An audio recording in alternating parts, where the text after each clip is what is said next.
It's the end of Q2, and with the end of Q2, we're gonna be doing a little bit of a Q2 recap, talking about some of the wins, the losses, and the opportunities that we saw over the last 3 months, and a little bit of a forecast in what we see happening over Q3 when it comes to direct-to-consumer Shopify e-commerce. So if you're not familiar with me, my name is Mark Milutin. I'm the host of this podcast, and I run an agency called Breadloaf, and we work with a portfolio of D2C e-commerce brands doing anywhere from $1 million a month to upwards of $100 million a month in revenue. We have 4 key departments, but our biggest department is our retention division, and that's where we focus on driving revenue through email, SMS, direct mail, and push for D2C e-com brands. So let's get into a little bit of what we saw this past month across the board with our clients. Here's a Q2 recap. The holiday season produced some incredible results. We have a couple peaks throughout Q2. We have Easter, we have Father's Day, we have Mother's Day, and we have Memorial Day, right?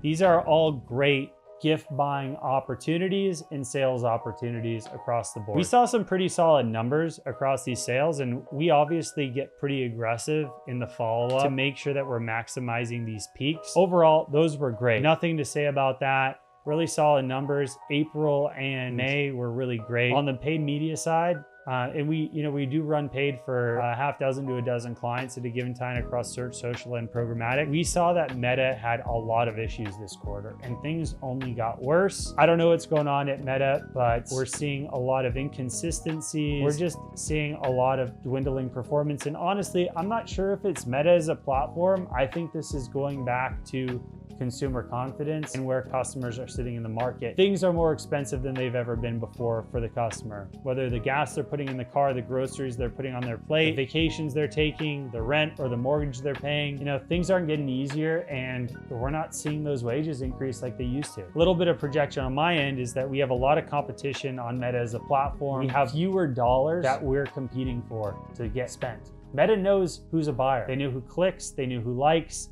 and they knew who doesn't buy, right? As advertisers, we're all competing for sales conversions here.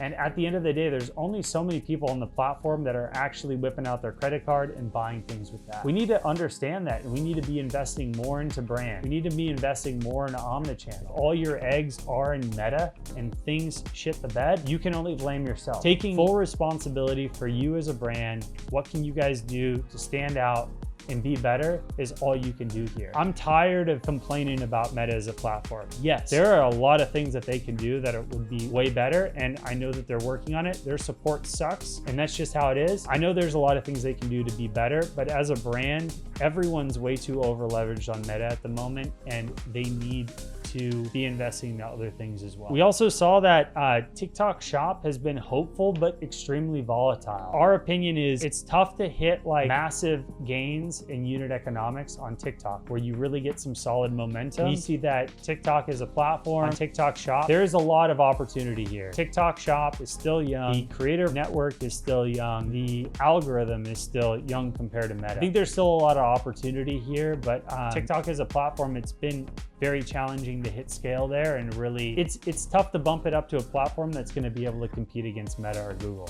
Still, from my opinion. That's what we're seeing, across Q2 in general. It was a tough quarter. We're still hitting gains, and we're still beating out, last year's quarter for quite a few of our clients. We're not seeing that growth that we used to. A lot of it, I feel like we're playing more defense than offense right now. And that just comes down to the market, like I said, consumer confidence. Lots of things going on, lots of competition. This is a time to focus on profitability, and it's to focus on smart growth. Manage your cash flow, manage your inventory. These are important decisions that need to be made right now as a brand. And as we go into Q3, a couple of things that I want to know. One of them, if we saw this coming into June and things have been slow, it's only going to get slower in July and August. One of the things you definitely want to take advantage of it is a solid Amazon Prime Day sale. Amazon just launched the Amazon Prime dates for July 16th and July 17th. We just did another episode that broke down our whole Breadloaf strategy to really piggyback on top of Prime, and I highly recommend you take advantage of that. Also, another thing that we're really expanding on right now is welcome flows. If you're over leveraged and you're spending a lot on paid right now, one thing we see consistently is there's not enough emails in the welcome flow. We're transitioning a lot of our clients to have like a 11 email welcome flow over the first 10 days, 2 emails the first day, and then 1 per day for the next 9 days. I'm gonna tell you, if you're spending over $1,000 a day on paid, you want to have a big flow like this because you're generating so many new subscribers. And those new subscribers, they need time to learn about the brand, to be educated about the product, and to get onboarded properly. And that's just not going to happen all the time through a quick ad to conversion, right? Take the time, build out that welcome flow, and I guarantee you, you're going to see some massive dividends from it. And lastly, it's list growing season. As we go into July, August, and then September in Q3, we need to be taking advantage of